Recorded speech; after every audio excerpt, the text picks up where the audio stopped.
In today's video, I'll demonstrate how to sew light leather on a domestic sewing machine using a standard size 14 needle.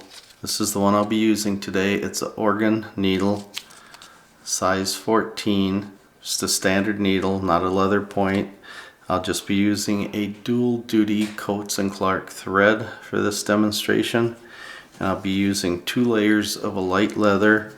It's going to be about the thickness of a nickel. So there's 2 pieces of leather here. I've already ran this a few times on different machines, but I only have so much leather. And then I will go ahead without really changing anything except pressure on the foot. So these 2 layers of a light fabric. So let me get this spool of thread back on the spool pin and I'll get started. This is a Kenmore 158 series sewing machine made in Japan. This one just happens to be the 1690 convertible model.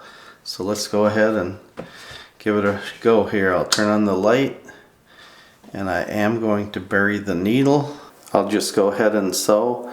You'll want to make sure you have adequate pressure on this presser foot just to keep the fabric down. The needle will tend to want to grab the fabric on leather, especially if you're using a standard needle that doesn't slice the leather before it sews it. Bear in mind, your fabric is going to come up a little bit because the feed dogs have to feed the fabric through the machine. So let's take a look here. I'll just raise the presser foot. And this is the line we just ran. You can see the thread exiting here. That's the front. And that one is the back right there. It's nice and tight. I had my thread tension set on a 3 on this machine. And I'm going to go ahead and just run some regular fabric here quickly to show you that without changing anything, except I will go up top here and I will just take a little bit of pressure off of that presser foot.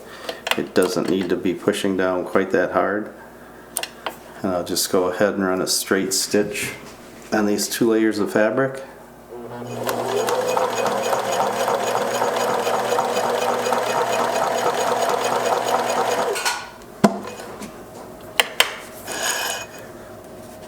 And there's those stitches, front and back.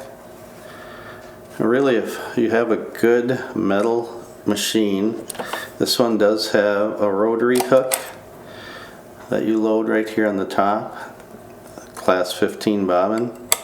You shouldn't have a problem sewing leather. As long as you don't overdo it and go with too thick of a leather, you should be fine. Alright, as always, thanks for watching. See ya.